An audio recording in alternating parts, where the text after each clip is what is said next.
Buenas tardes, doctores y compañeros. Mi nombre es Javier González, soy interno universitario del bloque de pediatría de la Universidad Autónoma de Centroamérica y hoy les voy a hablar de convulsiones febriles. Bueno, para guiarlos un poco con el cronograma, vamos a hablar un poco de generalidades, de la epidemiología, un poco de etiología y sus factores de riesgo, de su fisiopatología, muy importante, cómo las podemos clasificar, a las manifestaciones clínicas, cómo lo diagnosticamos y su tratamiento. Bueno, iniciamos con algunas generalidades. Las convulsiones febriles son el tipo más común de crisis convulsivas en la infancia y constituyen una de las principales consultas en los servicios de urgencias pediátricas. Se definen como episodios convulsivos que ocurren en niños de entre 6 meses y 5 años de edad en presencia de fiebre, pero sin evidencia de infecciones del sistema nervioso central, de trastornos metabólicos agudos o antecedentes de epilepsia. Estas crisis suelen aparecer en el contexto de infecciones virales y su incidencia máxima se observa entre los 12 y 18 meses de vida. Se estima que afectan entre el 2 y el 5% de los niños con una mayor prevalencia en hombres. Las convulsiones febriles se generan por una combinación de predisposición genética y una respuesta inmadura del cerebro infantil a la fiebre. En niños susceptibles, la fiebre actúa como un estímulo que disminuye el umbral convulsivo, lo que facilita la acción anómala de las neuronas en el cerebro. Se ha observado que hasta un 30 a un 40% de los niños con convulsiones febriles tienen antecedentes familiares de este trastorno, lo que sugiere un fuerte componente hereditario. Las convulsiones febriles se clasifican en simples y complejas, lo cual tiene implicaciones importantes en el manejo y en el pronóstico del paciente. Las convulsiones febriles simples representan aproximadamente el 70 al 80% de los casos, son de crisis de tipo generalizado, duran menos de 15 minutos y no se repiten en un periodo de 24 horas. Son de buen pronóstico, no dejan secuelas neurológicas y no suelen requerir estudios adicionales más allá de una evaluación clínica adecuada. Por otro lado, tenemos las convulsiones febriles complejas que constituyen alrededor de un 20 al 30% de los casos.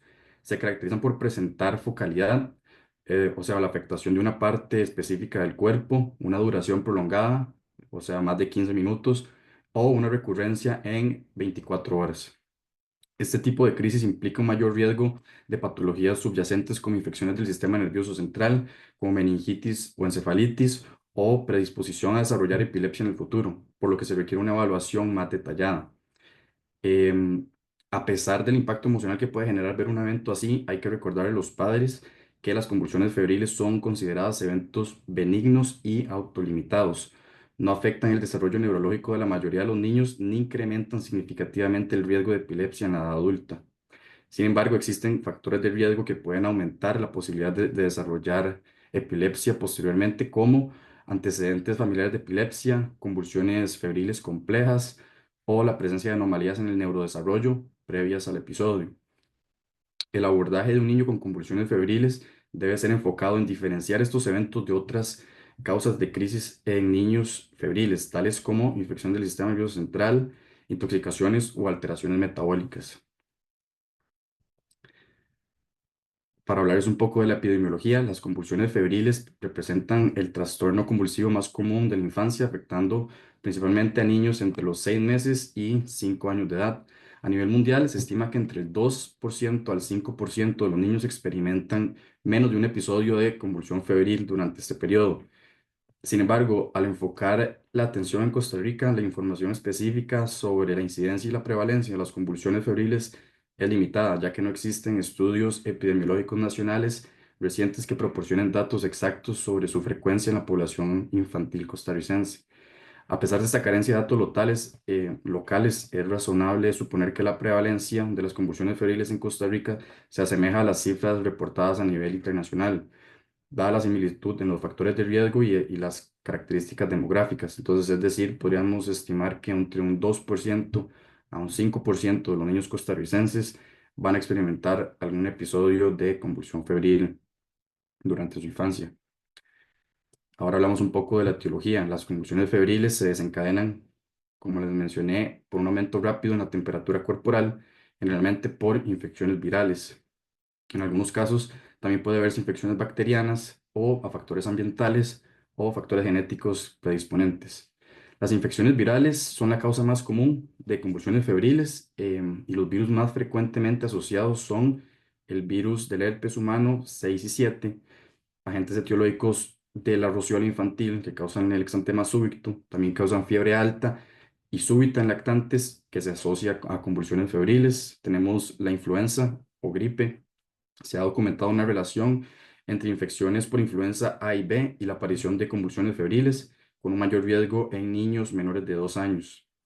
Y también tenemos el adenovirus y el enterovirus, que están asociados a cuadros febriles altos que pueden precipitar una convulsión febril. También tenemos el virus respiratorio sincicial, que está implicado en infecciones respiratorias severas que cursan con fiebre alta. Por otro lado, también tenemos infecciones bacterianas. Aunque son menos frecuentes, pueden ser causa de convulsiones febriles, especialmente en niños menores de 3 años. Entre ellas destacan la otitis media aguda por Streptococcus pneumoniae o Haemophilus influenzae tipo B, la neumonía bacteriana, infección urinaria febril o pielonefritis o una sepsis bacteriana. Aunque la convulsión febril no se asocia a meningitis bacteriana, siempre se debe descartar esta patología en niños con fiebre y que convulsionen. También tenemos factores inmunológicos. Se ha planteado que las interleuquinas, en especial la interleuquina 1 beta y la interleuquina 6, pueden jugar un papel en la predisposición a convulsiones febriles debido a su efecto proinflamatorio y su influencia sobre la termorregulación cerebral. También tenemos factores genéticos que se han identificado que existe predisposición familiar a las convulsiones febriles. Entre un 10 al 20% de los niños con convulsiones febriles tienen antecedentes familiares directos, es decir, de padres o hermanos con este trastorno. Se han identificado mutaciones en los genes SCN1A, 2A y el GABRG2, los cuales están implicados en la regulación de los canales de sodio y GABA en el sistema nervioso central. Continuamos con los factores de riesgo. Algunos niños van a presentar mayor predisposición a sufrir las convulsiones febriles. Algunos factores de riesgo van a incluir la edad. Las convulsiones febriles ocurren principalmente entre los 6 y los 15 y los 5 años, con un pico entre los 12 meses y los 18 meses. Son poco frecuentes antes de los 6 meses debido a la inmadurez cerebral y la protección inmunológica materna. Otro factor, la fiebre alta y de inicio súbito. La velocidad del incremento de la temperatura es más determinante que la temperatura final alcanzada. Las convulsiones febriles pueden ocurrir con fiebre mayor a 38, pero suelen aparecer cuando la fiebre supera los 39 grados centígrados. La historia familiar de convulsiones febriles, eso es un riesgo aumentado en niños cuyos padres o hermanos tuvieron convulsiones febriles en la infancia. También tenemos factores ambientales, la exposición a guarderías o a jardines infantiles. Esto es un mayor riesgo, me genera un mayor riesgo de infecciones virales febriles. El cambio estacional, se observa un incremento de convulsiones febriles en los meses de invierno relacionados con virus respiratorios. También tenemos déficit de zinc y otros micronutrientes. Estudios han demostrado niveles bajos de zinc en el suero en niños con convulsiones febriles, lo que podría alterar la regulación del sistema nervioso y aumentar la excitabilidad neuronal. También se han sugerido que niveles bajos de selenio y hierro pueden tener un papel a la predisposición a tener convulsiones febriles. Otro factor de riesgo, la vacunación reciente. Sabemos que algunas vacunas pueden inducir fiebre reactiva en los primeros días posteriores a su aplicación, con riesgo de convulsiones febriles en niños predispuestos. Las vacunas con mayor asociación incluyen la SRP, perdón, sí, la SRP y la DTPA. Ahora, continuamos con la fisiopatología. Las convulsiones febriles son eventos paroxísticos inducidos por fiebres sin una causa intracraneal subyacente, como infecciones del sistema nervioso central. La fisiopatología exacta no se ha determinado con certeza, pero se cree que es el resultado de factores genéticos, la inmadurez neuronal, respuestas inflamatorias y alteraciones en los neurotransmisores. Primero vamos a tener la excitabilidad neuronal y maduración del cerebro. El cerebro inmaduro es particularmente susceptible a la hiperexcitabilidad neuronal, lo que predispone a los niños pequeños a las convulsiones febriles. En el neonato y el lactante menor existe un desequilibrio entre la excitación y la inhibición, con predominio de la excitación debido a la menor actividad del neurotransmisor inhibitorio GABA. El sistema GABAérgico que es importante para la inhibición neuronal, aún no ha madurado completamente en la infancia, lo que permite que las neuronas sean más propensas a la hiperexcitabilidad y a la sincronización de descargas eléctricas anómalas. Em, Tenemos también los efectos de la fiebre sobre la excitabilidad neuronal. La fiebre no es solo un desencadenante indirecto de las convulsiones febriles, sino que también tiene un impacto directo sobre la actividad neuronal. Hay varios mecanismos. Tenemos aumento del metabolismo cerebral. Aquí la fiebre genera un incremento en el consumo de oxígeno y glucosa, lo que puede afectar el balance energético neuronal y provocar descargas sincrónicas anómalas. Número dos, tenemos la alteración de la función iónica. La fiebre puede alterar los canales de sodio y potasio, promoviendo la despolarización sostenida de las neuronas. Esto aumenta la probabilidad de generar potenciales de acción y, por lo tanto, facilita la propagación de la actividad epiléptica. También tenemos disminución de la actividad GABAérgica. A temperaturas elevadas se ha observado una reducción en la expresión de receptores de GABA de tipo A, lo que disminuye la capacidad inhibitoria del sistema nervioso central. También tenemos una alteración de los neurotransmisores excitatorios. La fiebre incrementa la liberación de glutamato, el principal neurotransmisor excitatorio, lo que puede potenciar la activación neuronal en el hipocampo y en la corteza. Otro factor de la fisiopatología es el rol de las citoquinas proinflamatorias y la inflamación sistémica. La fiebre es una respuesta inflamatoria en la que intervienen diversas citoquinas proinflamatorias. Estas moléculas no solo inducen fiebre, sino que también van a afectar la actividad de las neuronas. La interleuquina 1 beta, producida por macrófagos y células microgliales, ha demostrado aumentar la excitabilidad neuronal y disminuir la actividad inhibitoria de GABA. La interleuquina 6 y el factor de necrosis tumoral alfa están implicados en la reducción del umbral convulsivo durante procesos febriles. Y también tenemos la prostaglandina E2, que es un mediador de la fiebre. Atraviesa la barrera hematoencefálica y puede alterar la regulación térmica en el hipotálamo y la excitabilidad neuronal. También tenemos la genética y la predisposición familiar, que existen evidencias que sugieren que la predisposición de las convulsiones febriles es en gran medida genética. Se han identificado varios variantes en genes relacionados con la excitabilidad neuronal, como el que les mencionaba ahora, el SCN1A, 1B y el SCN2A. También el GABR, G2. Y algunos datos importantes o interesantes de la genética es que en gemelos homocigotos la concordancia para las convulsiones febriles es del 50 al 60%, mientras que en gemelos dicigotos es del 20 al 30%, lo que sugiere una influencia genética importante. Si un niño tiene un hermano con convulsiones febriles, el riesgo que él también lo padezca es de 2 a 3 veces mayor. Y por último, tenemos los mecanismos de recurrencia y progresión a epilepsia. La mayoría de los niños con convulsiones febriles no desarrollan epilepsia, pero ciertos factores pueden aumentar el riesgo, como las convulsiones febriles complejas y que tenga focalidad neurológica, que dure más de 15 minutos y que sean múltiples episodios en un mismo cuadro febril.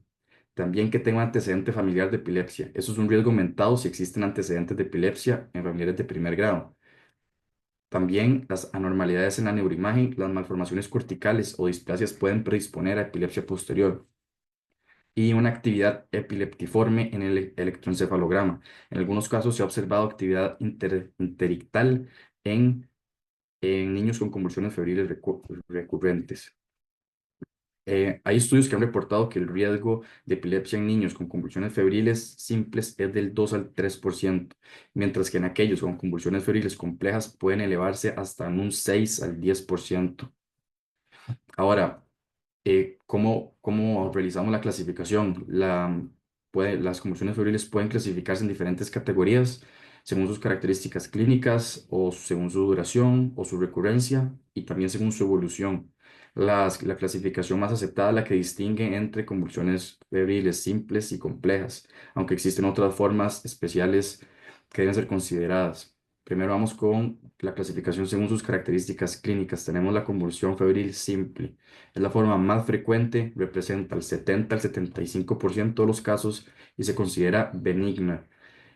Duración de menos de 15 minutos. El tipo de crisis es generalizada.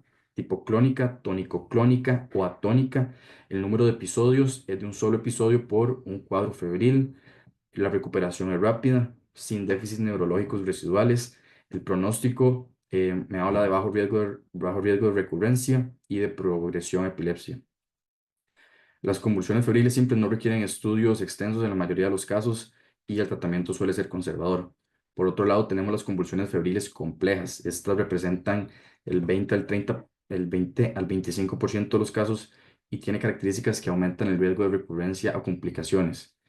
Aquí la duración va a ser mayor a 15 minutos. Los tipos de crisis van a ser focales, o sea que afecta solo un lado del cuerpo o inicia en una extremidad específica. Puede progresar a una convulsión generalizada.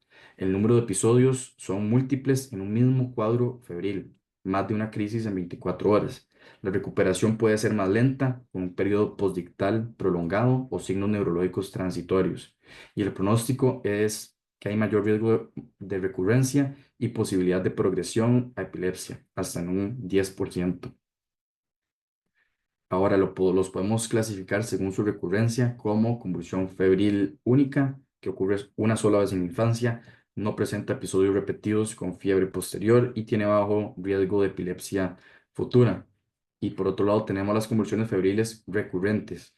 Se presentan dos o más episodios de convulsiones febriles en diferentes cuadros. Se asocia con factores predisponentes como antecedentes familiares de convulsiones febriles de inicio temprano, menos de 12 meses, y fiebre de bajo grado como desencadenante. El riesgo de recurrencia varía entre el 30 al 50%, especialmente si la primera convulsión febril ocurrió antes del año de edad. Los podemos clasificar también su riesgo de recurrencia a epilepsia. En algunos casos, las convulsiones febriles pueden ser una manifestación inicial de las epilepsias genéticas o estructurales. Vamos a tener la epilepsia febril plus, o GEFS plus, que es una epilepsia generalizada con convulsiones febriles. Es un trastorno genético autosómico dominante asociado a mutaciones en los genes SCN1A y SCN1B, que son canales de sodio, perdón. Se caracteriza por convulsiones febriles recurrentes que van más allá de los 6 años de edad, acompañados de otros tipos de crisis afebriles, mioclónicas, de ausencias o focales. Puede evolucionar epilepsia mioclónica severa de la infancia, conocida como síndrome de Dravet. También tenemos las convulsiones febriles plus, que es similar a la epilepsia febril plus, pero sin antecedentes familiares ni mutaciones identificadas. Las crisis febriles prolongadas con tendencia a generalizarse. También tenemos el estado epiléptico febril, que es una crisis convulsiva febril con duración mayor a 30 minutos o episodios convulsivos recurrentes sin recuperación completa entre ellos. Representa el mayor riesgo de daño neurológico y secuelas y también se asocia con alteraciones en el hipocampo y un mayor riesgo de epilepsias del lóbulo frontal en la adultez. Podemos clasificarlo también según su etiología y sus causas subyacentes. En la práctica clínica se debe diferenciar entre una convulsión febril sin complicaciones y aquellas que pueden ser secundarias a una enfermedad del sistema nervioso central. Tenemos una convulsión febril primaria, que esta no se asocia con enfermedad neurológica previa ni anomalías estructurales. Es la forma clásica y más común y no, es autolimitada sin necesidad de tratamiento específico. También tenemos la convulsión febril secundaria. Esa se presenta en el contexto de patologías del sistema nervioso central como meningitis viral o bacteriana, encefalitis postinfecciosa, malformaciones cerebrales congénitas o trastornos metabólicos como hipoglucemia, hipocalcemia o hiponatremia. Es importante recalcar que si hay signos meningios, alteración persistente del estado de la conciencia o déficits neurológicos, se debe considerar una causa secundaria y realizar estudios como punción lumbar, algún examen de neuroimagen o una evaluación metabólica para descartar.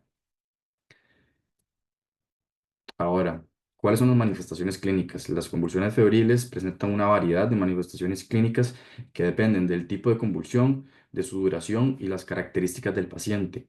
Aunque se consideran episodios autolimitados, es importante reconocer sus signos y diferenciar los cuadros simples de los complejos para una correcta evaluación y tratamiento. Tenemos los pródromos y los síntomas iniciales. Bueno, las convulsiones febriles se presentan en el contexto de un episodio febril, generalmente dentro de las primeras 24 horas de inicio de la fiebre, cuando la temperatura alcanza su punto mayor a 38 grados. Algunos signos prodrómicos que son más frecuentes y estos van a ser la fiebre moderada alta, mayor a 38 grados, un malestar general con irritabilidad y letargia, síntomas infecciosos de base como infecciones virales, como el resfriado común, la gripe, infecciones bacterianas como otitis media, faringoamigdalitis estreptocócica o neumonía, y en algunos casos hipoxemia, vómitos o diarrea. Los, los padres suelen notar un cambio en el comportamiento del niño momentos antes de la convulsión, con mirada fija, desconexión o disminución de la respuesta a estímulos. Las manifestaciones clínicas durante la crisis convulsiva dependen si, bueno, las características van a depender de si se trata de una convulsión febril simple o una convulsión febril compuesta. La convulsión febril simple, como les mencionaba, dura menos de 15 minutos de inicio súbito, no hay aura ni síntomas focales previos. Los tipos de crisis van a ser el generalizado, tónico-clónico, con los siguientes signos. Va a haber una fase tónica que dura de segundos a un minuto. Aquí va a haber rigidez del cuerpo, hiperextensión o flexión de extremidades, seguido de una fase clónica que puede durar de segundos a 2 minutos. Aquí son movimientos repetitivos de sacudidas musculares simétricas. Una fase posictal que puede durar de 1 a 5 minutos con hipotonía, somnolencia y una recuperación progresiva del estado de la conciencia. Y por último, el estado posdictal que es leve o ausente. Eso es una convulsión febril simple. Ahora, en la convulsión febril compleja, la duración va a ser más de 15 minutos o van a ser convulsiones repetitivas en menos de 24 horas. Aquí las crisis pueden ser de tipo focal, movimientos o clónicos en una extremidad o de un solo lado del cuerpo. Puede progresar a una crisis generalizada. Hay un estado postictal que es prolongado con alteración de conciencia, confusión o signos neurológicos transitorios como déficits motores o paresias. Hay un riesgo de daño neurológico. Se incrementa si la convulsión es prolongada, mayor a 30 minutos. Em, También las manifestaciones según el tipo de crisis, aunque la mayoría de las convulsiones febriles son tónico-clónicas generalizadas, algunas pueden adoptar diferentes patrones, como crisis atónicas o hipotónicas que se caracterizan por una pérdida súbita del tono muscular con caída brusca del niño si el niño está de pie.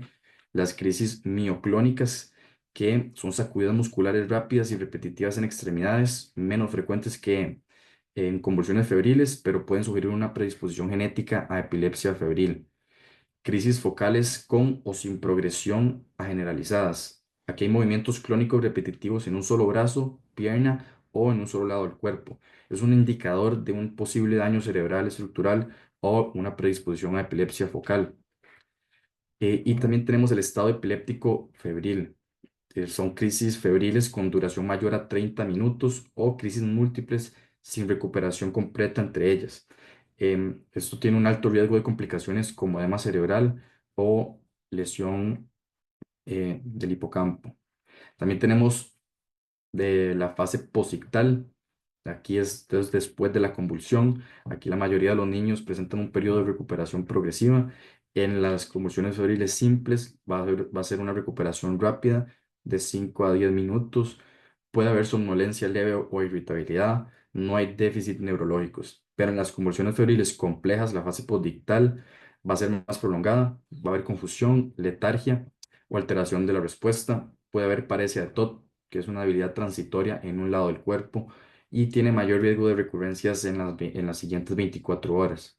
Hay algunos signos de alarma que siempre tenemos que estar alerta, como cuáles, que sean crisis prolongadas mayores a 30 minutos, eso es un estado epiléptico febril, que tenga una focalidad persistente posictal, déficits neurológicos duraderos, que tenga hipotonía o debilidad muscular prolongada, que sea el niño tenga antecedentes de retraso en el desarrollo psicomotor o enfermedades neurológicas previas.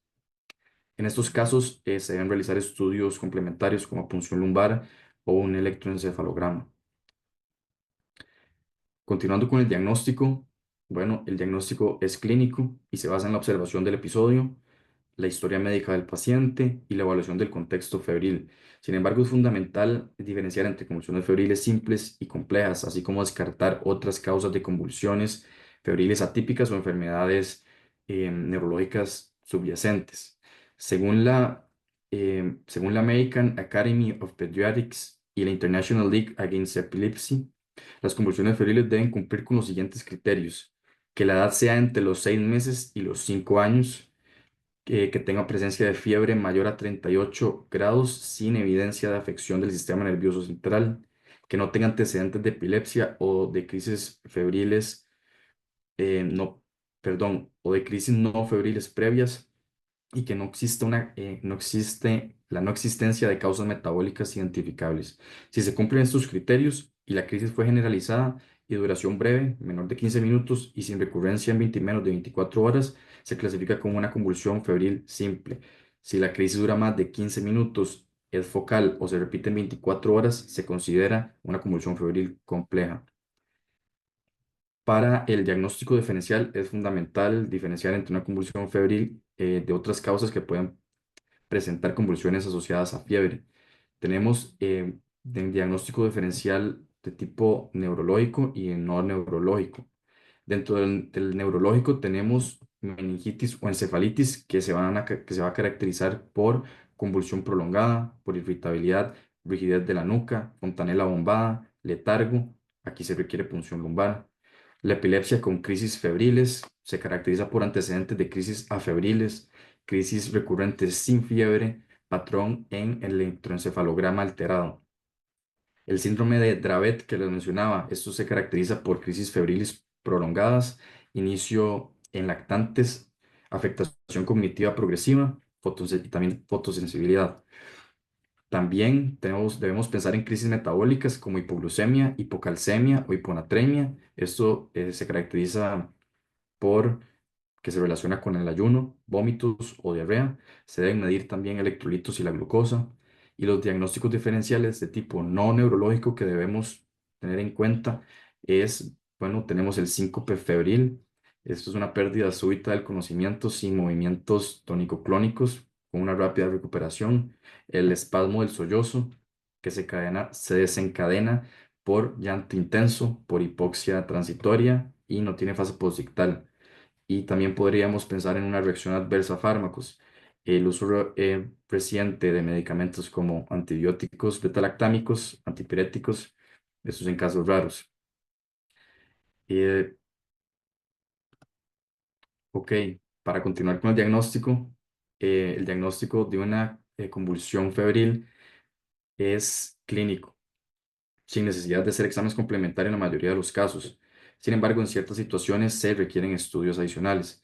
Bueno, lo primero que debemos realizar es una historia clínica detallada. Debemos indagar sobre la edad de los antecedentes médicos, la historia familiar de convulsiones febriles o de epilepsia, las características de la fiebre, cuándo inició, cuánto duró, si hay síntomas acompañantes como tos, diarrea, em, las características de la convulsión.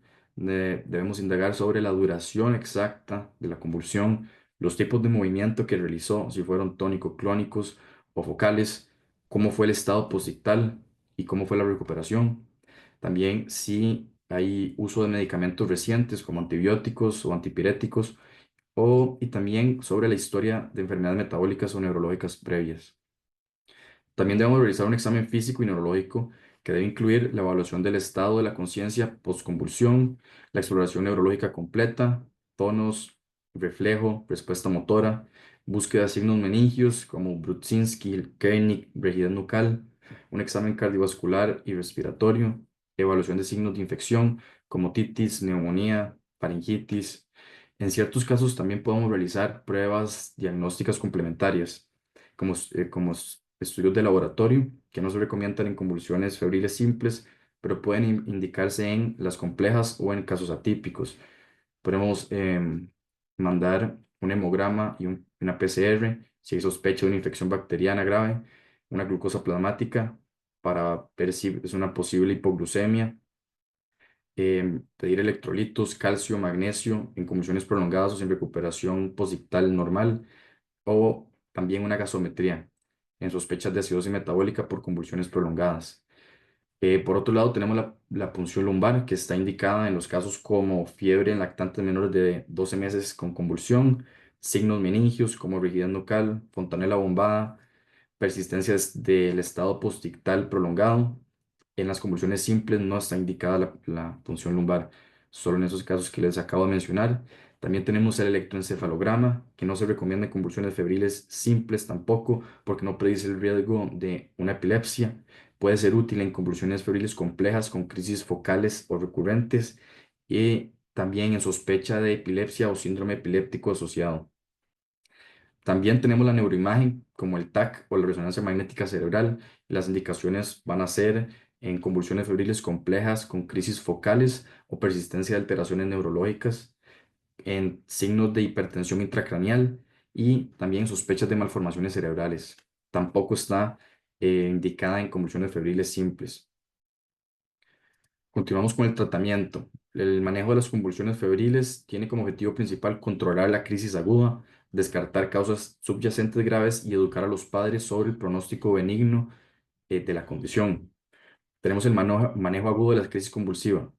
Cuando el niño presenta una convulsión febril, el primer paso es garantizar la seguridad del paciente y evaluar la duración de la crisis. La mayoría de las convulsiones febriles son breves y autolimitadas, por lo que no requieren medicación. Sin embargo, en casos de crisis prolongada, se debe actuar con rapidez.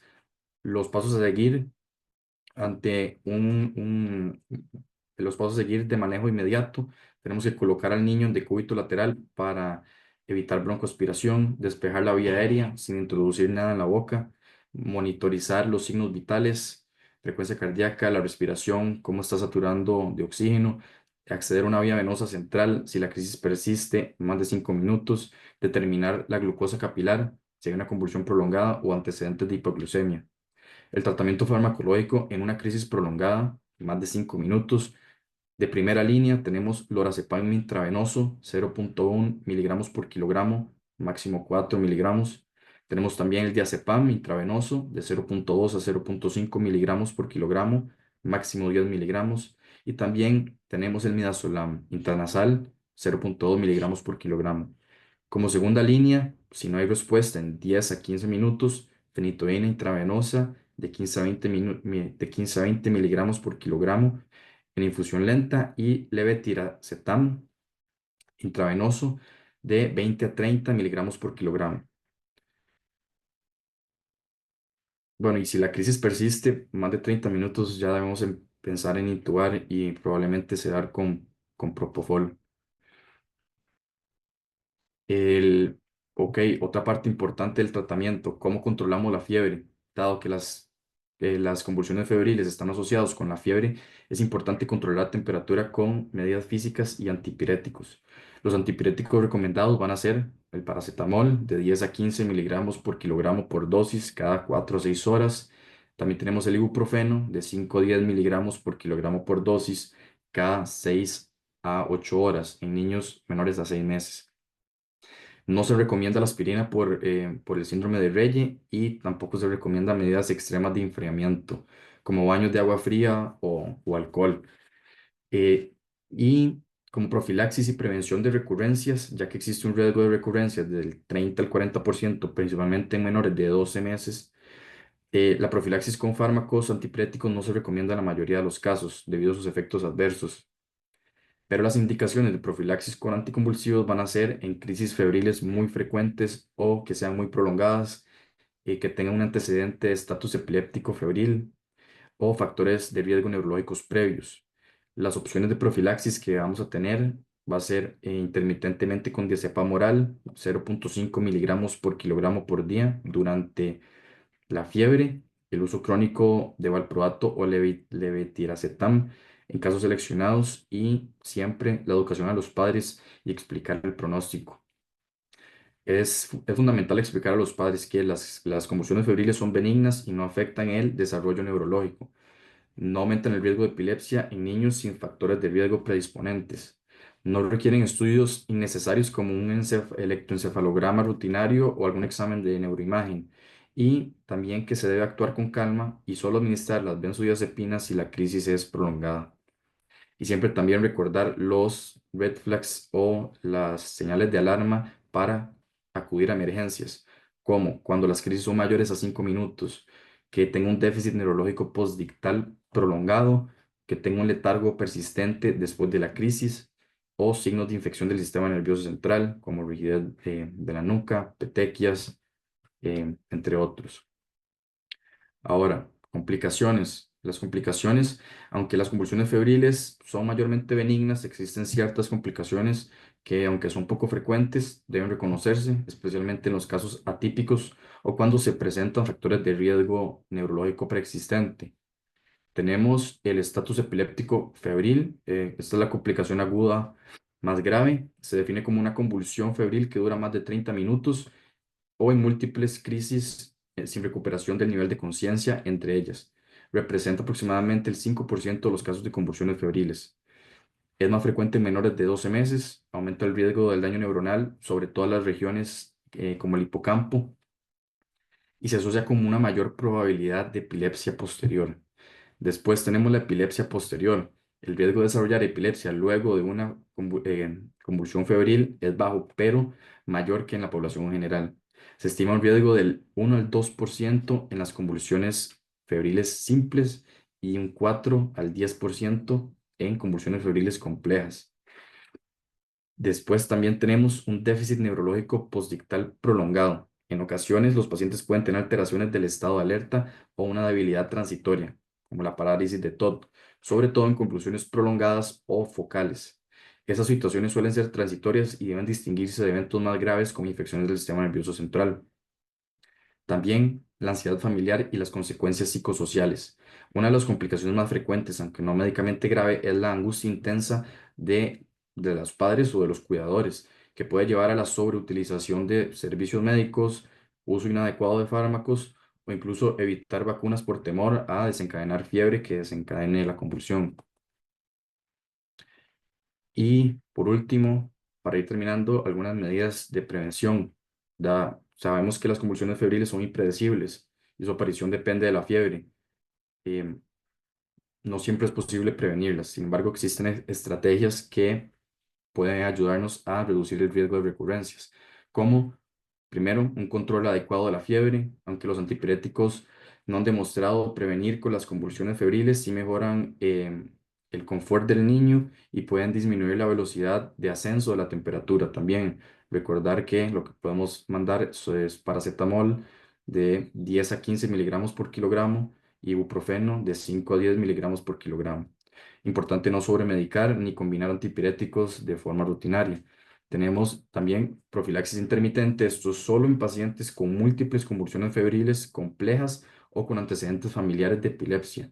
Podríamos pensar tal vez en diazepam oral de 0,3 a 0,5 miligramos por kilogramo cada 8 horas.